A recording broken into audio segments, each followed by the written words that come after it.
I wish you would step back from that ledge, my friend. You could cut ties with all the lies that you've been living in. And if you do not want to see me again, I would understand.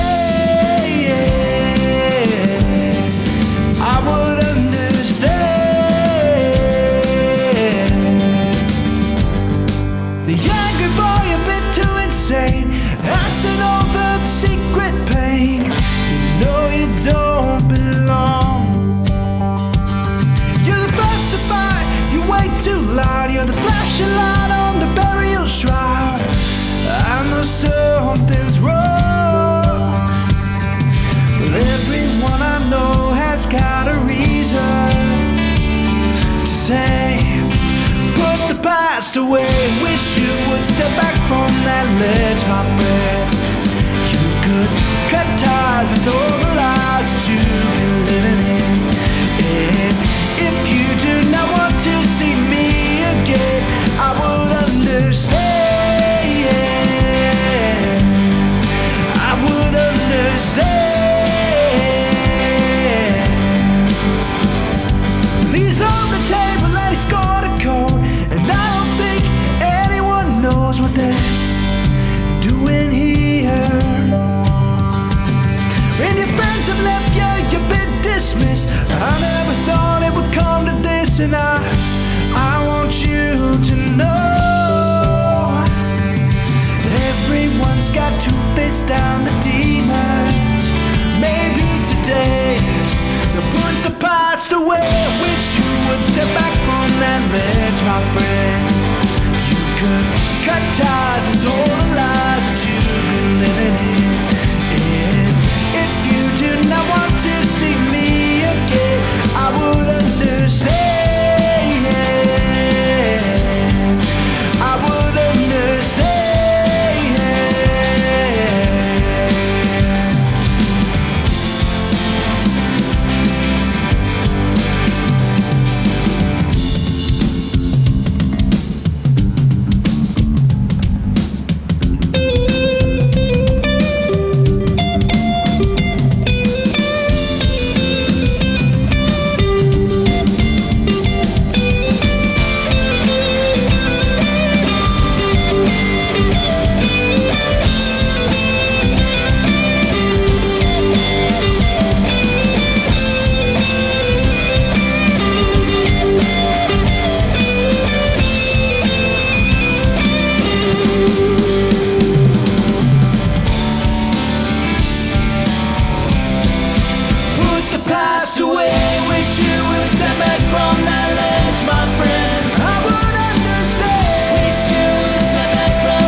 Oh, so good. So glad that you are with us. There's something about that song that just makes my heart a little happy, takes me back. There's also something about seeing anything that looks like it might have been on Zoom or some other video platform that I think is going to start triggering all of us as we keep spending way too much time on those things. But my name is Kevin. If we've never met, I'm just one of the pastors around here, and we are so glad that you're with us. I too got a haircut. I'm not sure why Joel was sharing that, but I cut mine every week by myself. But I'm glad that you're here. If you go to one of our campuses, that we all get to worship together. Maybe you used to go to one of our campuses and you moved away, or you have a friend and you're joining us, or you've just never been to church but you're here. We are glad that you're with us. Let's start here. What's the craziest thing that's happened to you so far during this shelter and stay quarantine kind of life that we're all living? And while you think of yours, let me just share with you mine. In fact, it's kind of all summarized in just this picture. The morning, a deer fell in our pool. Like, that happened. And we knew this. This is an above ground pool, but it's like inset in this like patio thing that came with the house that we have. And so it's almost level with the ground. And so this past fall was the first time that we covered it, closed it up. And we have deer all the time in our backyard. And when the first snow fell on it, I looked at it and I was like, that is a deer trap, like a Swiss Family Robinson, like dig a pit, catch a tiger kind of a thing. And if you don't know that movie, Disney Plus it right now, or not now, but like after, don't leave. But anyway, you get it.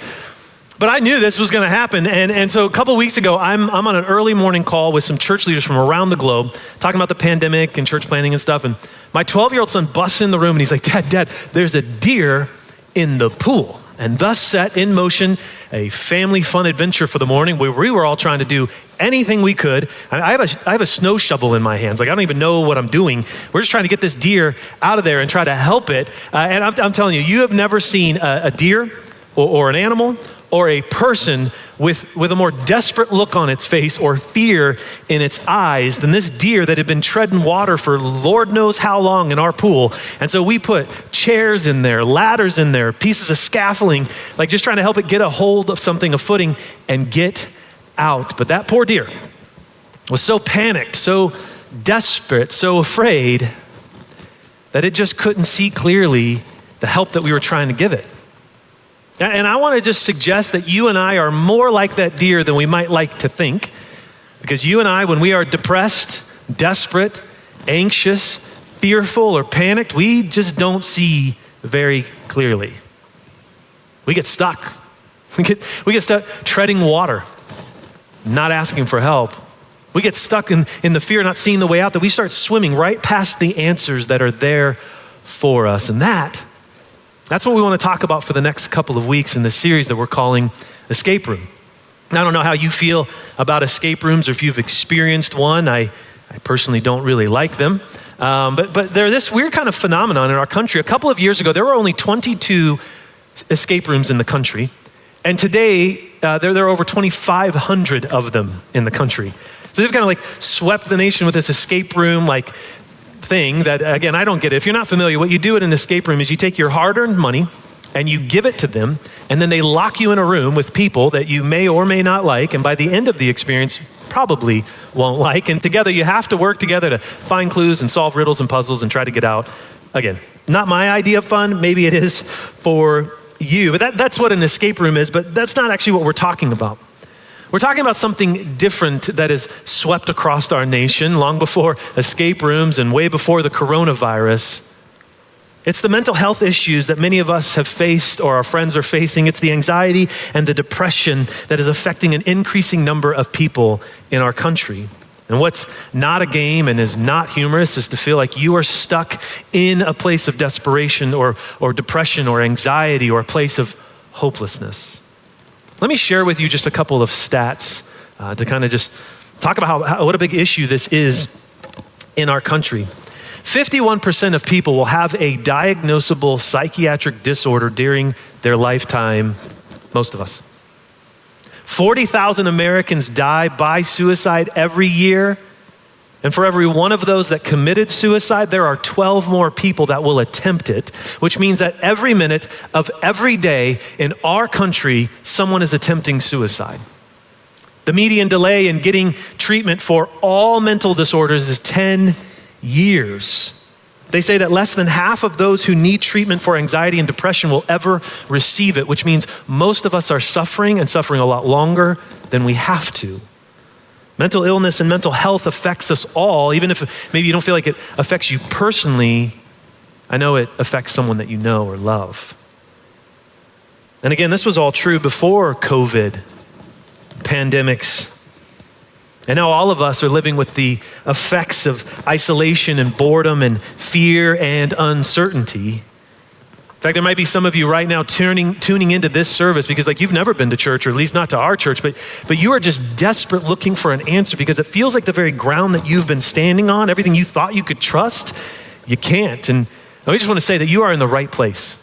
And I know this might sound like religiously trite, but man, I'm telling you, we really believe that Jesus is the way and the truth and the life. And in everything that you're experiencing or fears you don't have, you are in the right place to get to know the right person who can help you. So for the next couple of weeks, what we'll do is we'll we'll look at 4 hidden lies that keep us trapped in this escape room of hopelessness, this feeling, this living a life as if it's just hopeless. And what we'll do is we'll journey through the story of an incredible man of God of the Old Testament, a prophet named Elisha. And this week as we start, we'll look at the first of the 4 lies. The first lie is this: there's no way out. You know, what keeps many of us trapped is believing that there is no way out. In our fear or depression or our pain or our struggles, we think there's no way out, so we don't look for any clues. We don't try. We just kind of accept it. And so let me show you this. We'll walk through some of Elijah's story. If you have a Bible, open up to 1 Kings chapter 19. And when we say open up your Bible, we literally mean do that. Like pause, get one, open it up. Don't have it on your phone, download it. Like open it up, read this with me, get to 1 Kings 19. Let me give you a little context while you track it down. 1 and 2 Kings are these 2 historic accounts, are about a third of the way into your Bible. And they track for us and give us the history of these kind of kings that led the people of God during a period of history, from David to Solomon to his son Rehoboam, to then the kingdom got divided because people aren't good at getting along, and like nothing's ever new in human history, but the kingdoms get divided, and then it traces the succession of 20 different kings in both of those kingdoms, and most of them are terrible. Not good kings, godless men, evil, and lead the people of God away from their relationship with him. And so when there's a void of good leadership, God does something different. And so we see the rise of prophets during this point in history. And a prophet was someone who's not the king, he's not fighting for political power, he's just coming and saying, I am speaking on behalf of God. This is what God has to say to us. And so a prophet would speak on God's behalf. He would call out the injustices in their culture, in their lives. He would call them to turn from sin and repent and come back to their relationship with God. Now, what we get to get to Elisha is during the reign of a king named Ahab, who is a godless, evil, terrible king, whose lover's name is Jezebel, who is equally evil and godless. In fact, she hated so many things about the God of Israel and his prophets. She tried to kill them all. She had kind of raised up her own set of prophets. There were 450 of them, we know from chapter 18, who helped lead the nation away from God and the worship of these other gods named Baal. And what's happening in this time is not only she trying to kill all the prophets, there's a lot of violence, there's also a severe famine striking them. And so this is a time not too different from ours that is full of uncertainty and question marks and fear. And so what happens, we're going to be in chapter 19, but you have to understand 1 Kings 18, what gets us to chapter 19, because Elisha calls out King Ahab. And he says, meet me on Mount Carmel and we're going to have a showdown of whose God is legit. And so he says, bring all the people of God, bring all your prophets of Baal, and let's just have kind of a God off, a showdown, and we'll see who's the real God. And so he says, here's how it's going to happen. They all show up on Mount Carmel. He says, you build an altar and put on it a sacrifice and pray to your God. And if your God rains down fire to consume that, we'll believe in it. But if you can't, then I will do the same thing. And so these 450 prophets of Baal start praying. They build the altar, they start praying, they start dancing, they get desperate. Elijah starts talking trash to him. He's like, I don't know, maybe your God's hard of hearing, maybe he's in the bathroom, maybe you just need to yell louder. And then Elijah steps up to the plate. Now this is like a gross oversimplification, so read this story yourself. But he steps up to the plate and he has them drench the altar in water so that they knew this was no like illusion or magic trick. He says a prayer and God brings down fire from heaven and consumes it.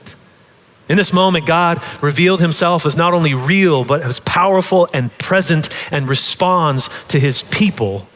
It's a powerful moment in Elisha's life and for the people of God. In fact, Elijah, it records him saying this in chapter 18, verse 21. It says that Elijah went before the people and said, how long will you waver between two opinions?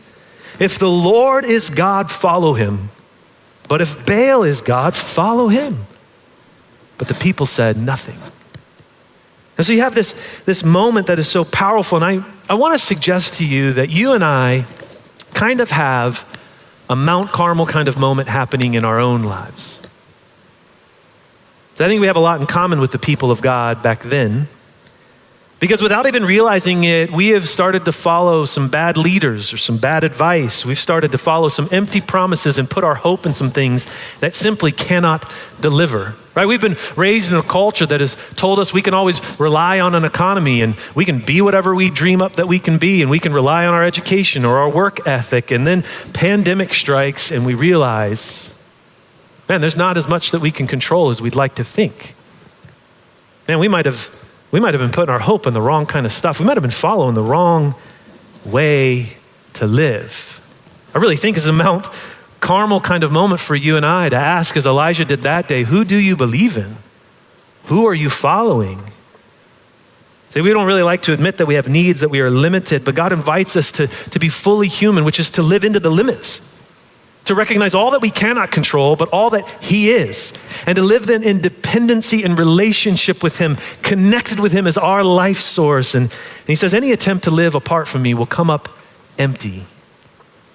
Now, I want to see if you can relate with Elijah with where this story goes, because there's this powerful mountaintop kind of moment in chapter 18. And here's what happens as we start to read in chapter 19 together. Verse 1 says this.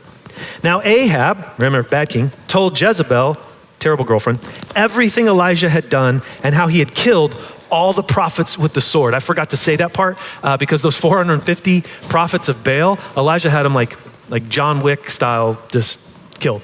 It's a disturbing part, but crazy story. You got to read it yourself. But Ahab comes to Jezebel and says, you will not believe what happened, what Elijah did, which what he's really saying is what the living God behind Elijah did through him.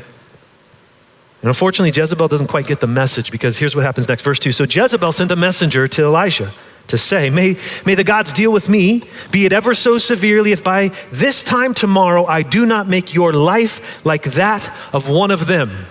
She's saying, I'm going to kill you like you killed my prophets. Now again, if she correctly heard what just happened, it seems like she's picking a fight that she cannot win. But she's so infuriated and angry, she threatens the life of Elisha. Now, how do you think Elijah is going to respond? Elijah, who just moments ago, just verses ago, just one chapter ago, boldly calls the nation of Israel back to repentance. He stands there full of faith and prays to God to call down fire to consume an altar. How will he respond to a threat from this evil leader? Verse 3. Elijah was afraid and ran for his life. When he came to Beersheba, which Beersheba, that's like over 100 miles away from where he was. So he didn't just like run away or run down the road. He ran like really, really far. He's apparently in incredible shape. Like he just ran so far away. So when he got to Beersheba in Judah, he left his servant there. Like, how can this be the same guy? Publicly bold, chapter 18, privately scared, chapter 19. Where did all his faith go? How could God work in that way then? How can you trust God to do what he did in chapter 18 and not trust him with whatever new threat or fear or uncertainty you're faced with in the next chapter of your life? I mean, when you read stories like this back to back, 18 to 19, it can be easy to kind of judge him. Like, Elijah, you must have like spiritual amnesia. Like, how did you just forget that? But I think if we're honest, we've done this ourselves in our own life. We've all had kind of chapter 18 moments that have been really good and maybe really experienced God. And then we've gotten to chapter 19 and just been really confused, or it's like our faith just evaporated. I mean, if you were like that, if you can do that in chapter 18, then we put our expectations upon you that the next chapter of life has to be the same way. We start to tell God what he's supposed to do and how he's supposed to interact with us. We start to say things like, God, if I did that for you in chapter 18, then you owe me a chapter 19 that is easy, like not full of threats and fears. I don't know what kind of chapter 18 and 19 experiences you have had, but I know we can all relate. Because see, for Elisha, his like reality just got so distorted by the fear that he was faced with. We do the same thing in our life. We stop believing.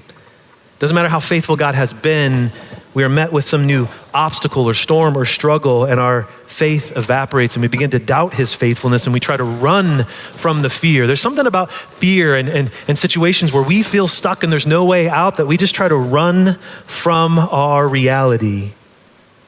which gets us to verse 4. So here's what happens next. So he gets down to this place in Judah. He leaves his servant, like his right-hand man behind. And it says, while he himself went a day's journey into the wilderness, he came to a broom bush. He sat down under it and he prayed that he might die. Elisha's not in a good place. He said this, he said, I have had enough, Lord. Take my life. I am no better than my ancestors. Then he lay down under the bush and he fell asleep. Elisha is exhibiting all of the signs of depression and exhaustion. I just want to give you permission to identify this in your own life. What depression, what anxiety, what struggle, what hopelessness has been maybe a pattern in your life or a new feeling you're going through that you just don't know what to do with. And if maybe you're someone who they're like, yeah, that's not me, or I'm not really sure, do yourself a favor.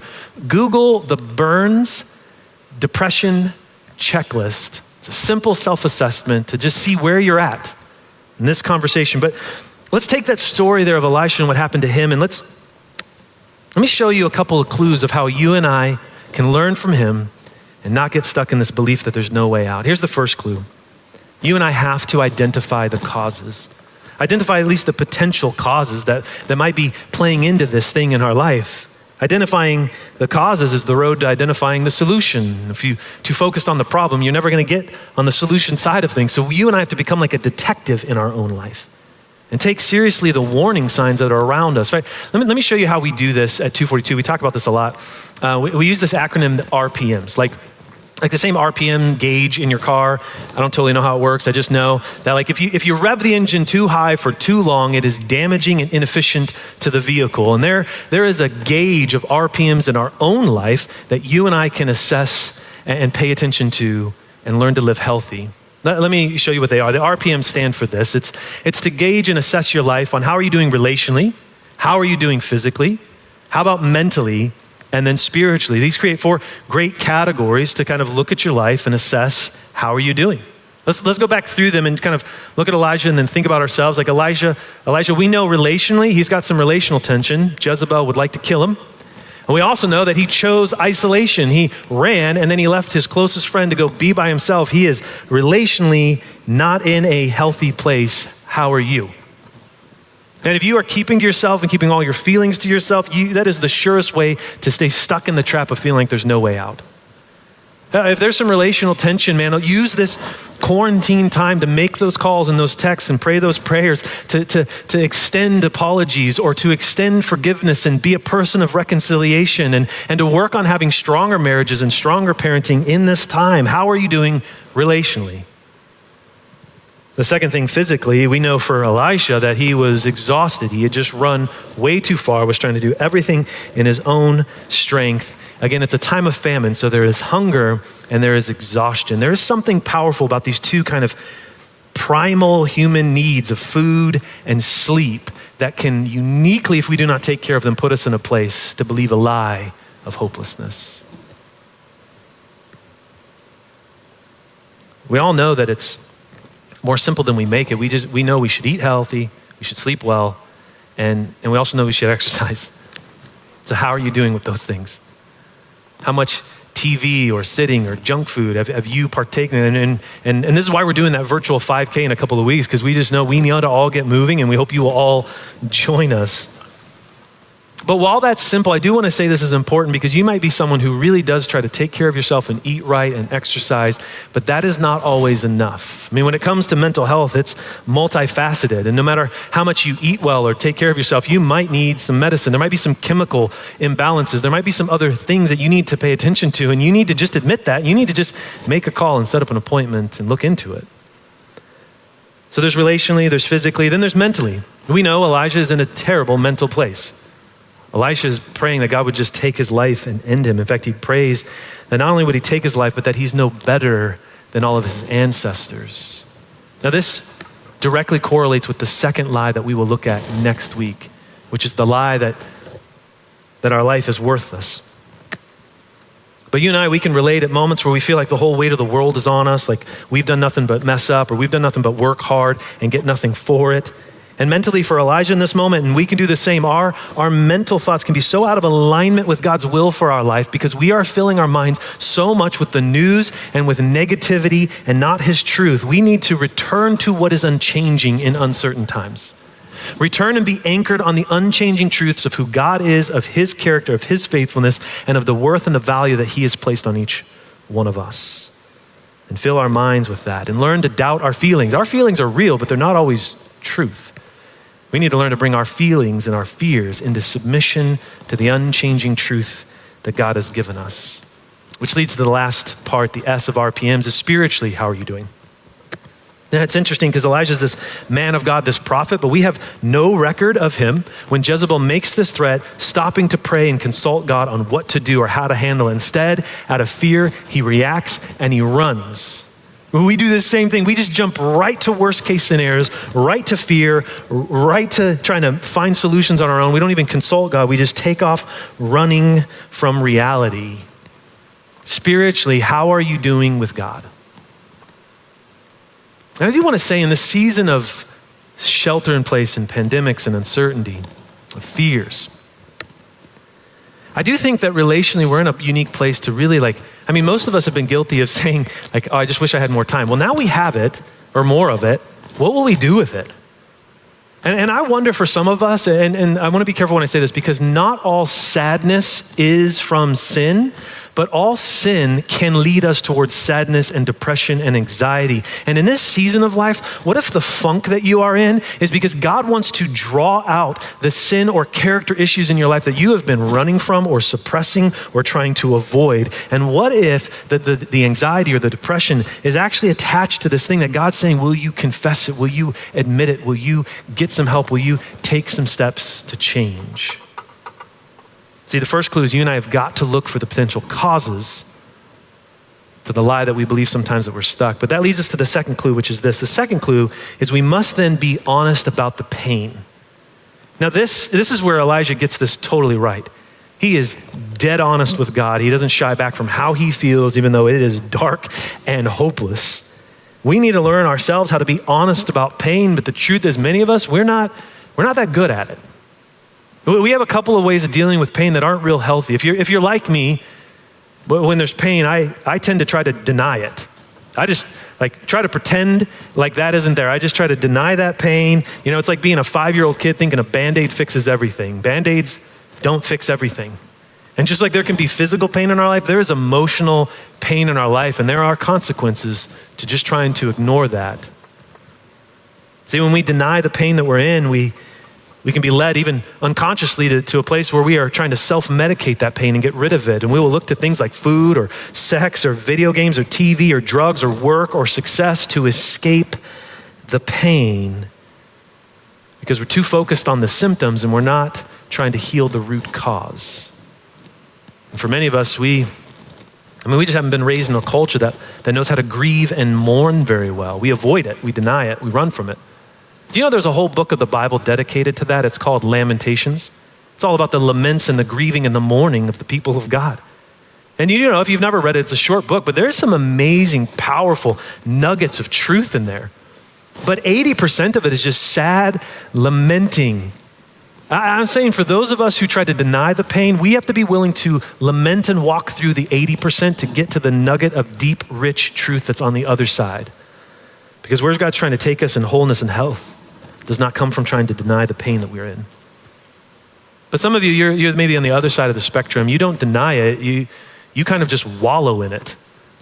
You just accept it as your fate. You just jump in the river and go, this is where my pain's taking me. And you just let it determine your outcomes. And then you get more frustrated by it because you're like, life's just terrible and it's never getting any better, but you're not realizing you just keep feeding that which is negative and it continues to grow in strength and it isn't helping you and isn't freeing you.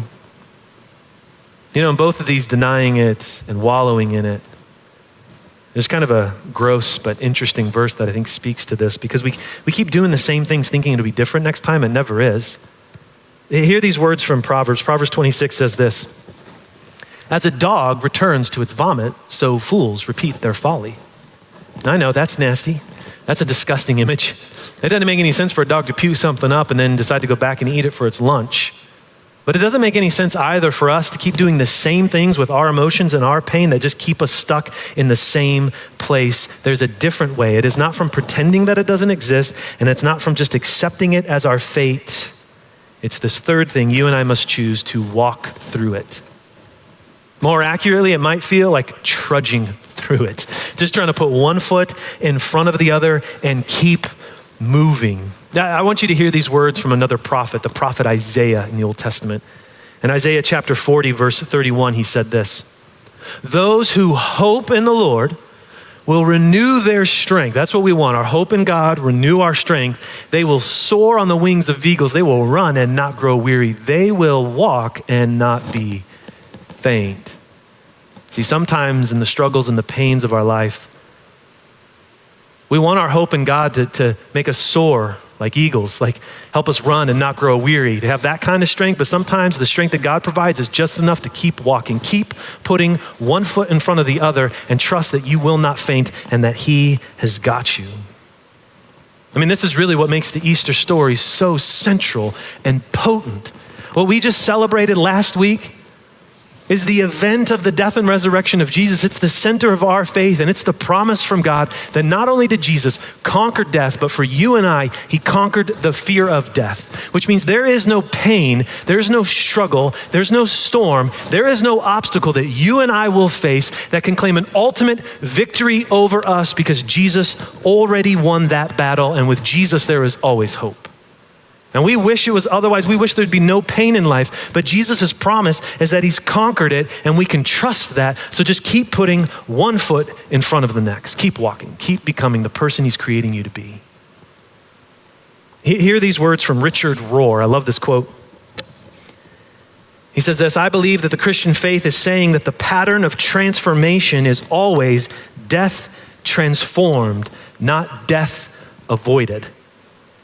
The universal spiritual pattern is death and resurrection, or loss and renewal, if you prefer. That is always a disappointment to humans because we want one without the other, transformation without cost or surrender." And I just want you to think about whatever the struggle is that you are facing, whatever pain that you're trying to figure out how to get away from or heal from. Whenever you feel like there is no way forward, Easter is a reminder that you follow a Jesus who can do the impossible. That our good sensibilities should never limit the capabilities of a God who can conquer death and speak into every moment and every chapter of our life, no matter how confusing they are or how different they are from the previous chapter. Man, when you feel like giving up, you need to be reminded that Jesus says His strength is best on display in your weakness. When you feel like you hate your life and you hate where your life is, that you remember that Jesus died on a cross and that the God of the universe made you in His image. And when you feel lost or hopeless or full of fear, you follow the same Jesus who called dead back to life, gave sight to the blind, and set captors free. You are more than you feel. And God is bigger than any obstacle that you'll ever face. That leads us to the last clue when we feel stuck. You and I have to choose, will we allow God to meet our needs? Let's identify some of the potential causes, and let's be honest about the pain, but then let's make a choice to let God meet our needs. See, depression tends to just keep us stuck in a cycle, because then we're depressed that we are depressed, and it's just more depression, more fear. We just need something to take away the pain, and the question for you and I today is, will you let God meet your needs? Do you believe that He can? Do you trust that He will? Are you in a place where you have been praying for God to show up and meet you in a need or a hurt or a wound of your life, and you feel like He's not answering? In fact, you've started to interpret His silence as His absence. And maybe what you need to be reminded of today, that you can trust His timing is better than yours. Let's just read these last couple verses of the story of Elijah here in 1 Kings 19 and see what God does for Elijah in this moment. Starting again in verse 5, it says, "Then he lay down under the bush and he fell asleep. All at once an angel touched him and said, 'Get up and eat.' And he looked around, and there by his head was some bread baked on hot coals and a jar of water. He ate and drank and then lay down again. The angel of the Lord came back to him a second time and touched him and said, 'Get up and eat, for the journey is too much for you.'" I really think God is wanting you to hear those words today. This journey of life is too much for you on your own. And that's why his promise is that he's with you. The question is, will you allow God to meet your needs? The same God that met Elijah in this very practical way with just some sleep and some food and some water wants to meet your needs, and he'll do it in a multifaceted way. He'll give you a church community to be a part of, a small group to be known in, friends, support, prayer, 12-step groups, therapy, medication, exercise. There's so many ways that God wants to help you not be trapped in a life and a lie that there is no way out. Because God doesn't want you and I to be like that silly deer that fell into my pool a couple weeks ago, desperate and treading water and swimming right past the answers that he's put in front of us. See, the power of the Christian faith is that God gives us permission to hold him to the promises he has given us. He's not only given us the promise of Easter, that he has conquered death and its fear. Think about the promise of Christmas. That where the story begins is that Jesus would leave heaven and come here to live life so he can relate with you, so that you can look to him and know that he has experienced every pain and every hurt and every fear that you've ever had. He has felt it also. The promise of Christmas is that God is with us.